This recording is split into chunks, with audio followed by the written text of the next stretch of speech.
So our pastor in Boko was not the first that was slighted. We were all slighted. And we're told that they are gathering young people. Very soon, news of immorality will break out. This is how many years now that we've been running together? Not even one. Not one. Yes. Was it here I boasted? And I said, any woman that you know that I've slept with you before, go to Facebook and cry, shout. I challenge every pastor to do that.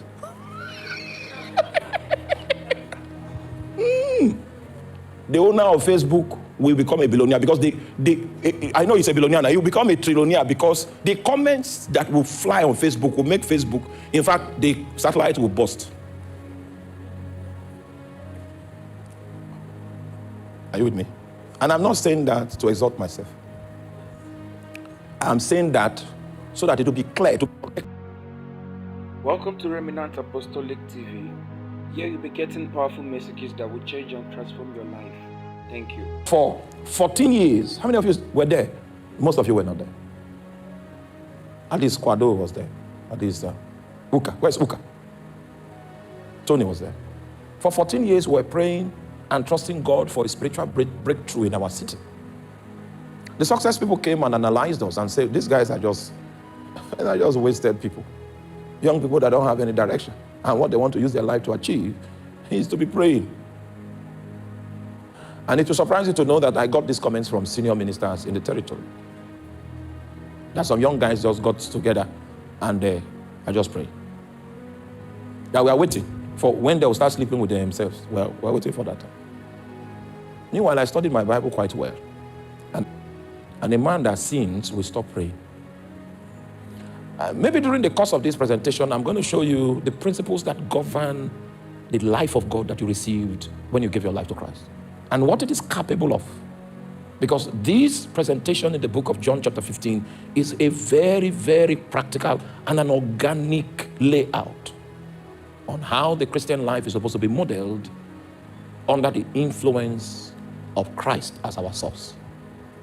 Are you still with me? So, in fact, our branch in Boko, they were praying, doing some prayers, I think 7 hours prayer per day, and they were doing that for like 21 days. And then an old preacher walked by the place and asked for the pastor. So Pastor Andrew now attended to him. He now said, what are you guys? What's up? No, they went to him to release his church so that they can do 7 hours prayer, something like that. So he gave them. He was wondering how they wanted to do 7 hours prayer. So they did it for the first day, did the second day, third day, fourth day, fifth day. What's going on? So he called out the pastor and said, hey, your mates are looking for money. You see, are you following what I'm just trying to show you the success philosophy. God has not called you to succeed. God called you to fulfill a plan that is bigger than you. It's more ancient than the foundation of the world. It was scripted and put in motion. And you were called not to be creative, but to yield sufficiently so that God's plan can bear fruit through your life. So he told our pastor, he said, your mates are looking for money. You are spending 7 hours to pray.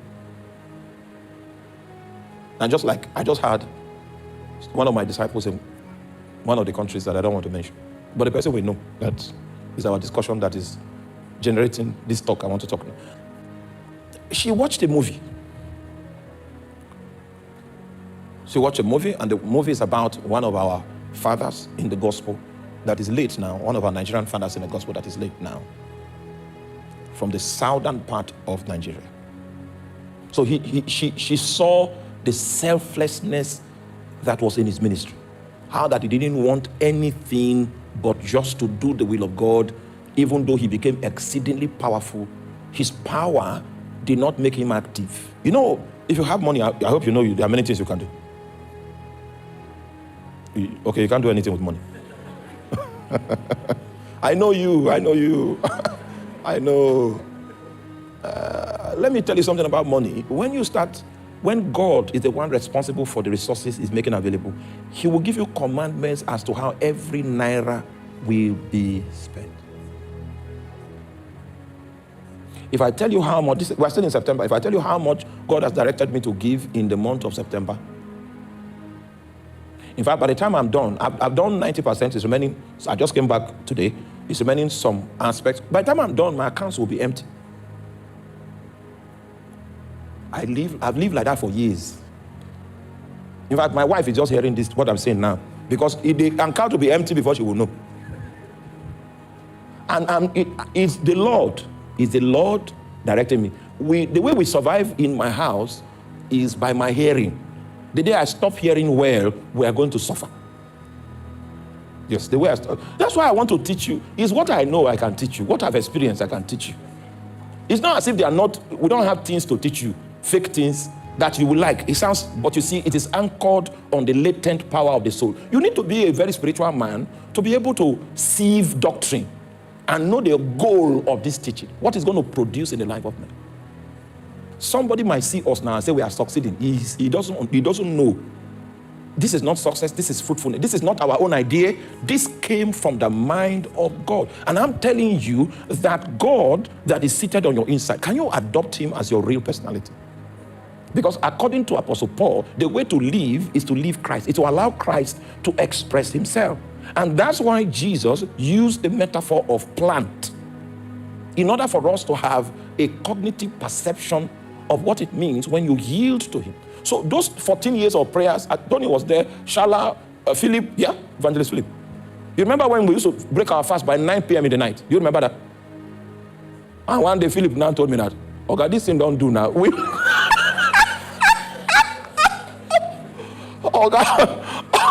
This thing don't do. You know, normally people break fast by 6 o'clock. I say, let's push it to 9. So if you can do 9, you can do 24 hours. So we hit 9 for how many days? Then Philip just called me and said, Oga, this? Are you with me? If you receive a vision from God, the first thing you will know is that you don't have the ability to fulfill it. The first thing you will know is that you are too small to accomplish it. So that is what is going to drive you to the place of prayer. And when you go to the place of prayer, in order for you to receive grace to fulfill what God has told you, God will only begin to fulfill the things he wants to do when he wants to do that. I didn't know that. Nobody taught me. When we received the blueprint about women ministry, I told my wife, stand up! God says you should gather women. We tried, it failed. Then went and sat down. You know, trying is good. Went and sat down. When the time came, before the time came, it took an additional 7 years. Whenever we attempted to accomplish what God wanted us to accomplish before time, we failed. And if God permits, I will show you a catalog of failures that we have experienced. Because even though it was God's will, it was not God's time. So there was no grace available. No grace. Meanwhile, Satan can empower you to succeed in your ambition. Because he knows that is the way that you'll be completely distracted from your divine purpose. And that's why Jesus says, I am the true vine, the real vine, because they are fake vines. They are fake supports.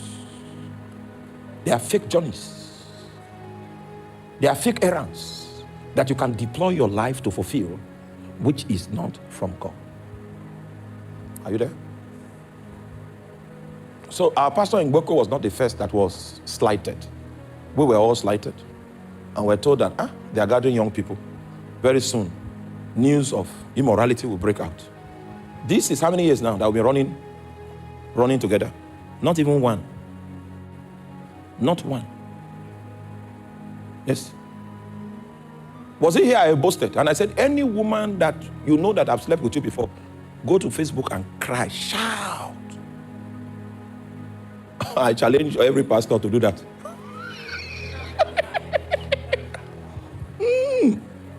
The owner of Facebook will become a billionaire because I know he's a billionaire now. He'll become a trillionaire because the comments that will fly on Facebook will make Facebook, in fact, the satellite will burst. Are you with me? And I'm not saying that to exalt myself. I'm saying that so that it will be clear, to record that not all of us came to look for vanity. Not all of us came to look for what we could get. And it's just that people can't see you people. My congregation, I have the most beautiful women and ladies in the whole world in this congregation. It's not that they can't see it. They are not aware. They are not aware of the congregation. But you see, that was not our objective. We were seeking for fruitfulness, not for success. Not to show that we are sharp guys, but we wanted to yield. Our yielding process took us 14 years. 14 years where you look like a dumb person. And even people I was discipling, I heard their talk at my back. And they said that, me, I can't manage greatness. That greatness is before me, I can't see it, I'm blind. These are disciples in the fold. And I heard it. And for 2 years, I did not pretend as if I heard it. For 2 years. Because what their minds were set on was success. They were discipled to know success. But they were not discipled to know what? Fruitfulness. They felt ministry was about making yourself relevant and making yourself succeed, putting yourself in spotlight. That's what you do when you want to succeed. The principles that govern the labors of God and the things of God are different from the principles that govern the things of this world.